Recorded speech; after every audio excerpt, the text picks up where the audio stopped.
welcome to the great outdoors. We're out here in New Brockton, and this segment is going to be about opossums.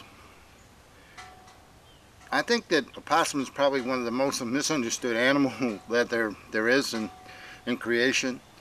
I've been hearing things about opossums all my life, and I'm from the north. I'm not here from the south, so we never had the opportunity to eat possum. It is a southern dish. It's eaten out west. It's eaten all over the world. It's not something that's eaten regularly in the south anymore. I'm sure people do eat it. It's used to replace chicken or rabbit in a stew. It's always eaten as a stew, so that's just something that's done here in the south. Throw a little bit of information in this week's segment about possums.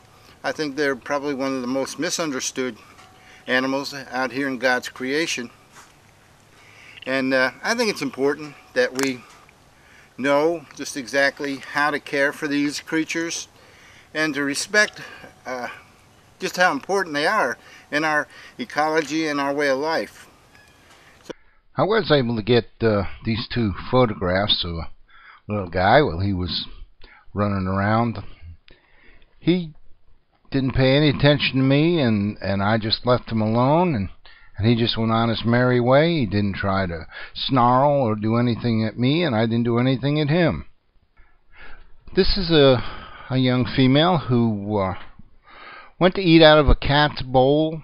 I mean, there was 23 feral cats eating out of this bowl, and the owner came out with a broken broomstick and beat it over the head and about the shoulders and neck, and cracked the skull and a bunch of other stuff, and threw the thing out as if it was dead, not knowing it had 8 babies. But we'll discuss that when we get to Big Ben, and Miss Terry can tell you all about it. Right now, let's talk about the opossum.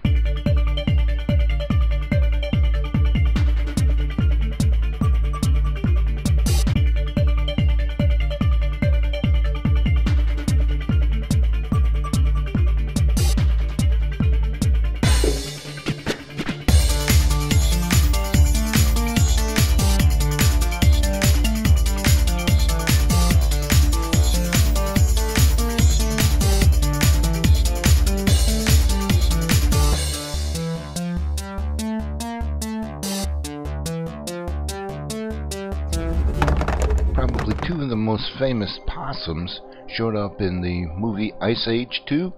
That was Crash and Eddie, and they gave you pretty much a good look at what being a possum is all about.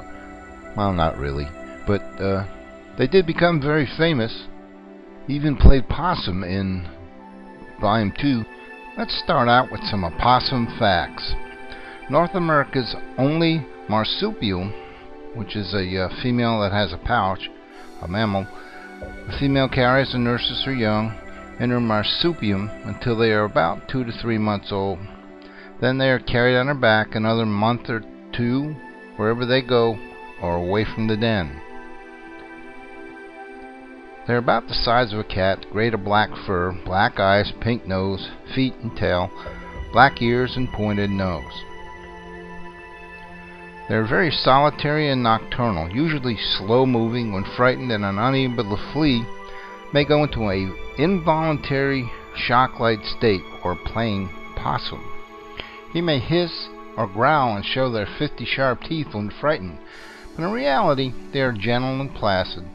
They prefer to avoid all confrontations and wish to be left alone.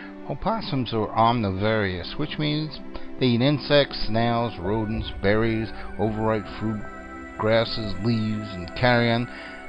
Occasionally will eat snakes, ground eggs, corn, or other vegetables. So they eat just about anything. They're very adaptable, and they're able to live wherever food, water, and shelter exist. At home in trees, uses its prehensile tail to help stabilize position when climbing. However, it does not, hang by its tail. There are times where you'll see hanging by tails, but they're the babies. The adults are just too big and too heavy to hang by their tail. This is one of the shortest lived mammals for its size. Typically lives 2 to 4 years. They're usually killed by many predators, humans and cars and dogs and cats and owls and large wildlife. Opossums offer value to the ecosystem and humans. Ecologically, they are part of the terrestrial food chain, consuming insects, fruit, small animals, and other foods, while being preyed upon by coyotes, fox, snakes, and birds of prey.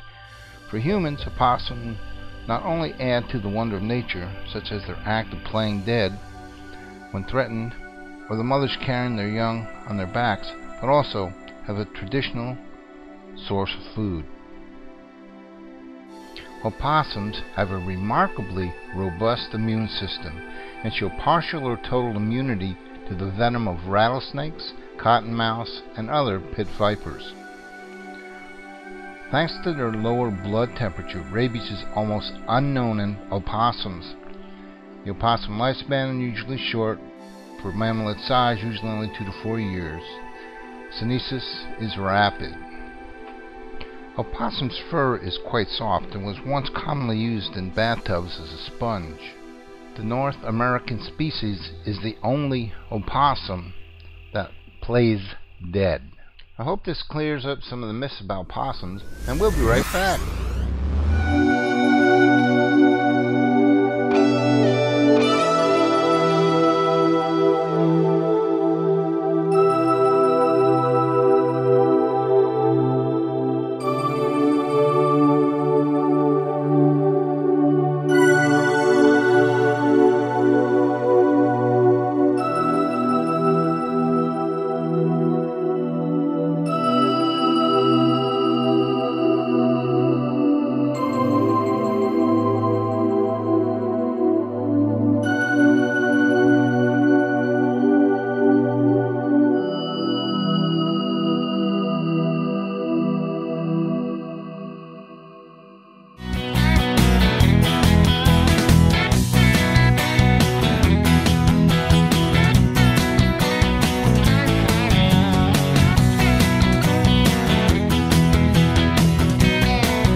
Hey, good morning, Terry. How are you? Hi, Al. I'm good. How about you? I'm doing good. The last time we were here, we had the barred owl and baby crows and squirrels and all kinds of things going on here at the wildlife sanctuary. Can you give us an update on just exactly what has taken place since we were here the last time? Sure. I know the barred owl was going to get some x-rays and so forth, so I'm just going to turn it over to you, and you tell us just exactly what's happened this week. Okay. Well, our barred owl, we did some x-rays, and there was no fracture or anything seen, but it's still so tender and everything that the vet and I both agreed that it could be a hairline fracture that just wasn't showing up. So we're going to go ahead and treat it as if it was fractured by confining it and wrapping the wing for a few weeks and giving it a chance to heal really good. And even if it's possibly just bruised, you know, badly, that it'll still give it time to heal without him or her aggravating anymore and causing more damage. We just need to protect it for now. Is he eating well? Oh yeah, he eats 4 to 5 mice a night. So oh, that's good. His appetite he looks good. Yep, that's him right there. He sure is pretty. I've done a lot of research on them since you introduced me to them. So what else is going on? Well, we got a really sad case last week.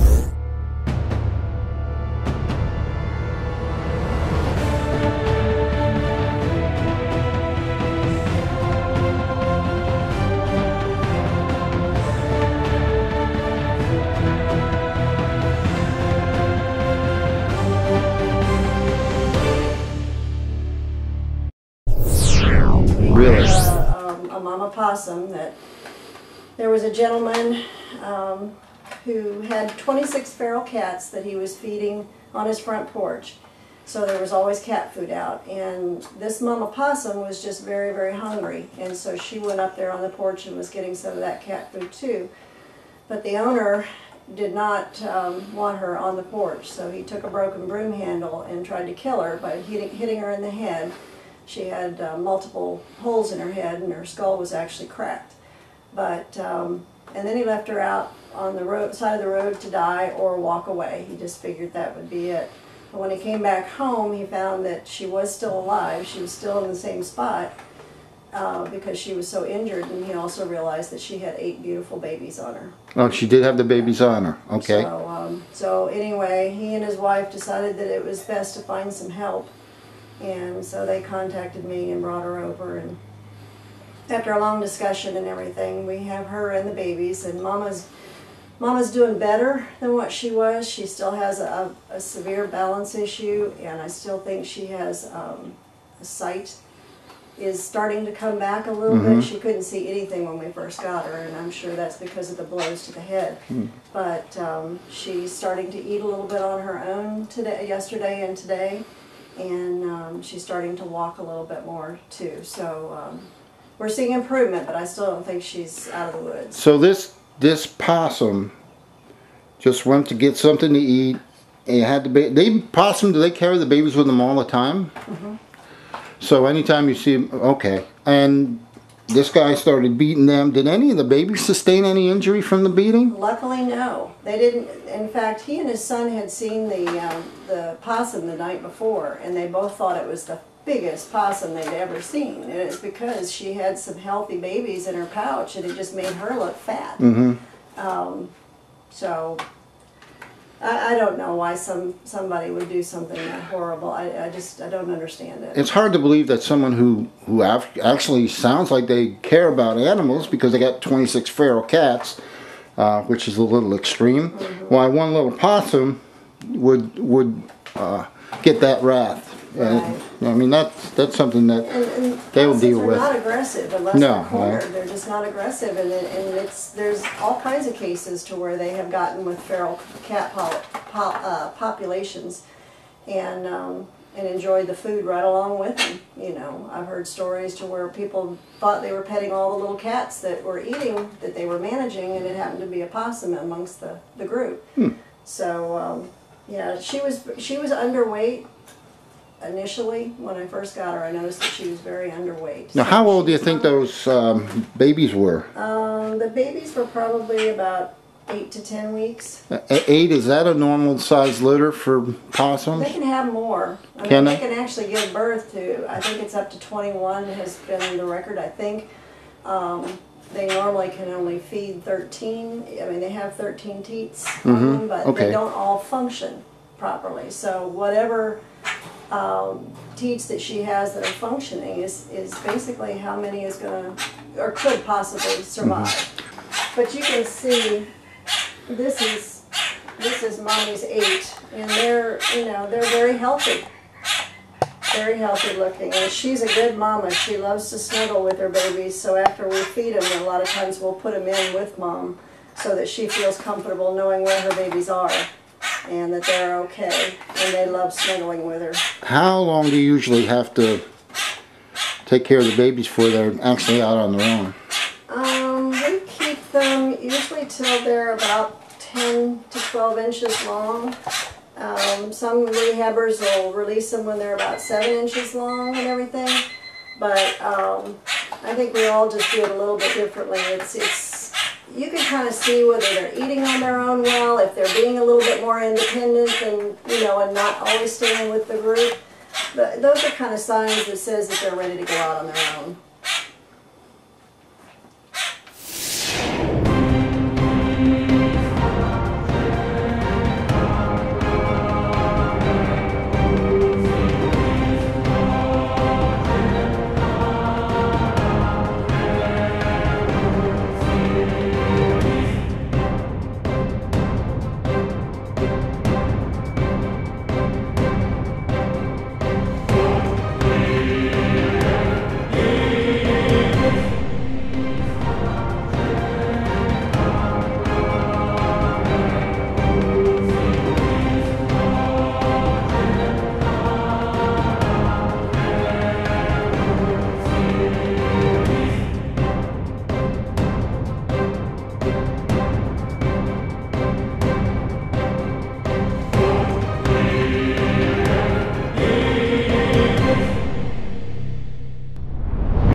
the baby crows that we had the last time, they've grown up a little bit more and they're more demanding than what they were before.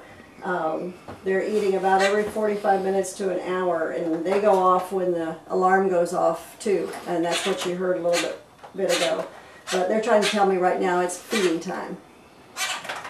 Have they started eating on their own at all? A little bit. They're, after I feed them, I put their food in there so that they can kind of play with it and pick at it. You can see there's different things in here. You can't keep their cage clean because they're just always going to mess it up. But they're very inquisitive animals, and they like to shiny and vibrant colors. So they play with the different toys that I've got in there, which is just measuring spoons basically, and toilet paper holders, or the cardboard part.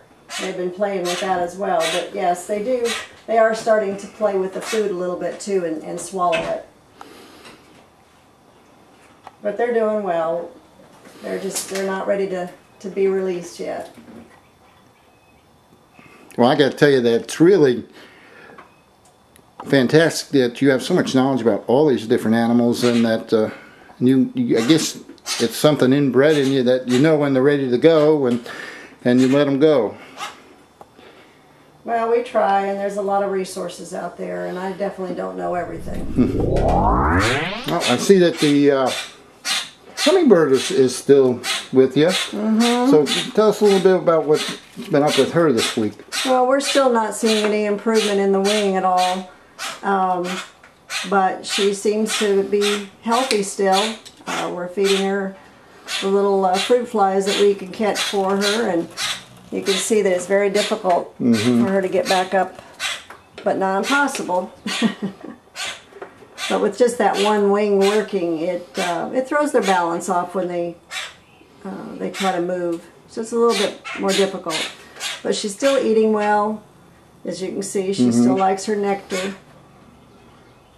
And I'm not seeing any depression at this time, but I'm not seeing any improvement in that wing. That's a shame. So, good luck there, little birdie.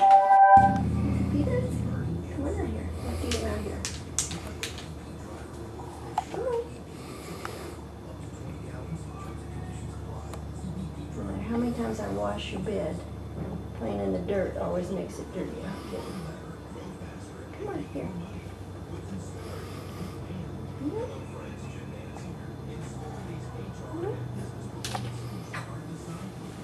Still too sleepy.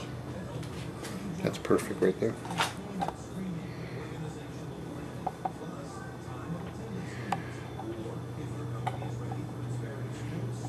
I like to get a film of her some night just to see what all she does. I'll be so tired the next morning.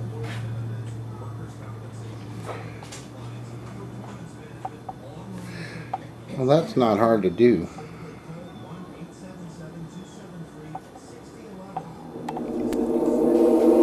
So when did you get this little cardinal? She's gorgeous. We've had her, I guess the first of last week we got her.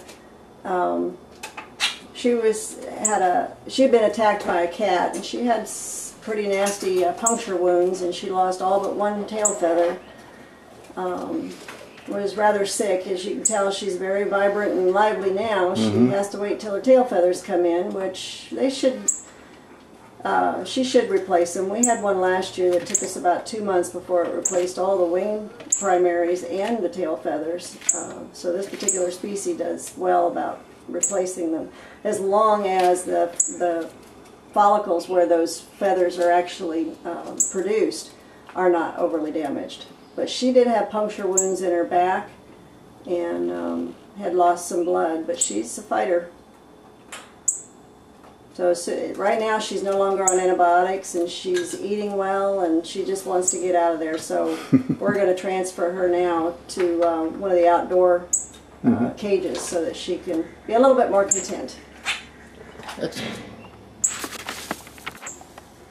Terry, you wrapped that yourself, right? Yeah. What kind of material do you use to wrap a bird's wing in?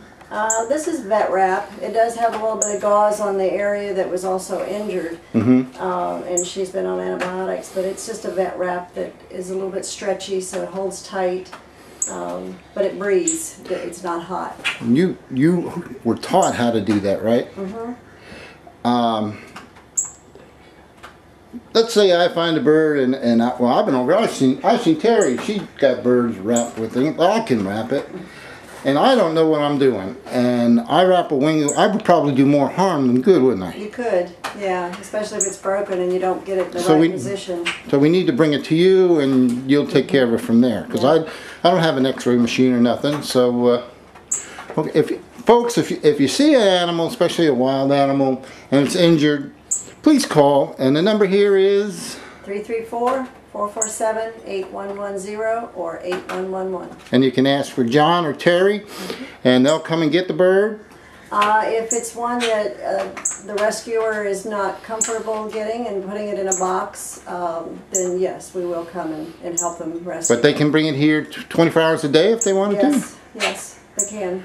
Okay. Sometimes we can't be gone for any length of time because of all the babies. Some babies are fed through the night, so my time away is limited right now. So it's always best if they bring them to us, so that we don't have to be away from the baby. So they call you at 2 o'clock in the morning. They hear something smash into the window. They run outside, and here's this owl and had ran into the window, and he can't get up. You can tell he can't fly.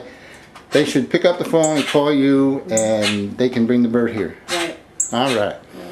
All right, folks, you got it. And so if you find a beautiful specimen like this young lady, make sure you call, and Terry and John will be there, or be here, and you can drop them off.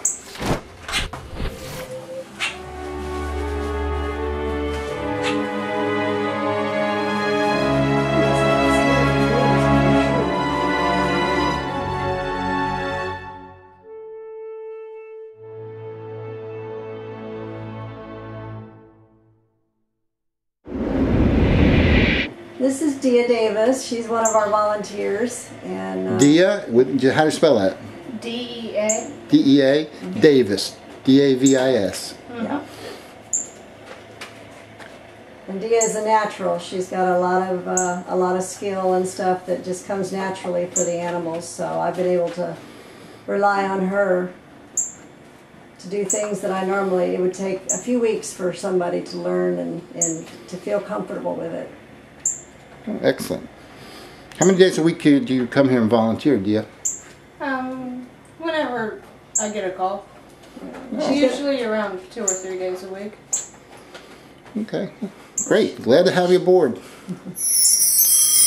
Yeah. Because she'd still be free. She's fast on her feet, and she needs the water to protect her feet. This is a coot. Yeah. Eventually we'd like to have a pond here on the property where we can release our waterfowl and stuff, and but right now we don't have it, so I'm looking for a safe place for her. So what would you call a safe place? So if we have somebody out there watching the program who has a pond, they have ducks and things that are on the pond, could they call you and say, look, we have a pond and we have this? Would you be comfortable staying there? Can they call you and do that? Yeah, they can do that, and I'd come out and look at it and consider it, and if they have waterfowl that's there year-round and stuff, that would be a good place. If they, if they can keep an eye on her, if she was to get down or something, they can give us a call. But I just think they're such a shy bird that they don't like being on exhibit with a lot of people around, and she does need the water and stuff, and she can still breed. Gee, it's too bad we weren't close to Zoo World. They have a beautiful pond there. Yeah. Yeah, it's in Panama City. You've been there. She'd do well there. They have all kinds of ducks, and I think there's a few coots there too. They don't seem to want to go anywhere. Yeah, I might check that out too then. Yeah. We just want her to be in a safe place, but to be happy. Yeah. You never come by here without saying hello to my boy Lucky. Lucky is my favorite. He's a handsome guy. Him and I have a lot of the same features. Thin, handsome, masculine, right, buddy? Right? He's like my brother. He's a handsome bird. You can see he's molting a little bit, so we're hoping Yeah. that's going to stimulate the growth of those other feathers for him. Yeah. You can tell he's been in his water this morning because he's got red dirt in it. He's a good man. All right, well, let's get back to doing what you do. Nothing. No, we're not going to mess with your wing today. I'm not. Terry might later. Oh yes, I will. Yeah, Terry will be in later, but I'm not going to. That's why, because we're buds. Because we're buds, huh? He's going to be getting bigger. He's very healthy. He hasn't eaten this morning yet. His mice are still there. Ooh, good boy. He's got strong legs. Good boy. Yeah, good boy. Trying to fly. Mm-hmm. Good boy. Watch him get up there, though.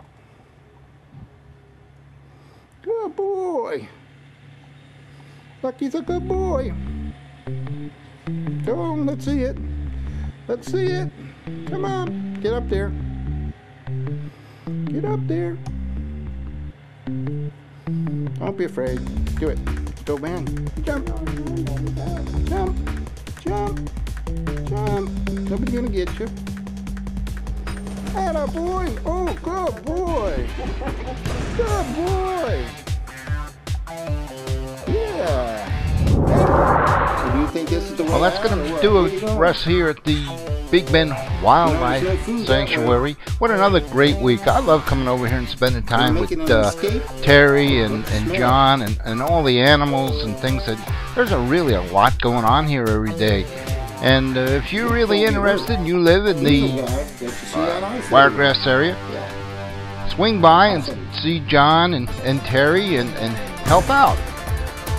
Their wildlife sanctuary is the Big Bend Wildlife Sanctuary, and it's located at 1034 County Road 445 in Enterprise, Alabama 36330. If you call John or Terry at 334-447-8110, I'm sure they can tell you how to get to the Big Bend Wildlife Sanctuary. Or you can reach Terry on Terry at bigbendwildlife.com. Their webpage is www.bigbendwildlife.com. We have a lot of people that we'd like to thank for all the input that we have in this show. First of all, we'd like to thank the New World Encyclopedia. Just go online and Google or whatever search engine you use and put in the word opossum, O-P-U-S-S-U-M. You'll get a list of places where you can go for information, all kinds of information on opossums. Tons and tons, thousands, literally thousands of photographs and stories about possums and any other animal that you may be interested in. We'd also like to thank the website www.opossum.org for their facts. They are a great organization for the possum, and I hope maybe you will get involved and help stop animal cruelty, be it in the domestic animal field, dogs and cats and so forth, or the wildlife area like Terry and John are into. No one's asking you to get out there and save an animal or whatever. Just get out there and do your part. If you see it, report it. That's all anyone can do. And if you find an injured wild animal, get it some help. Get it to Big Bend Wildlife Sanctuary or to the wildlife officers in your area. The state has wildlife officers. You can call them and they'll put you in touch with the individuals who will be able to care for these animals and to do it the right way. But this is Al Vine saying thanks a lot for joining us. I feel pretty good about today's show. We did a lot of great things, saw a lot of great animals. Hopefully some of the questions and myths about opossums have been answered, and you'll find that most of God's creatures, they're not bad. Get out there and support them and and just love God's creation. This is Alvine saying thanks for joining us here in the great outdoors and at Big Bend Wildlife Sanctuary, and we'll see you the next time. And don't forget about Trails and Tales at the Geneva State Forest on May 11th, starting at 9 o'clock. Bring your horse and your family and come on out and have a great time. Hey, we'll see you there. Bye.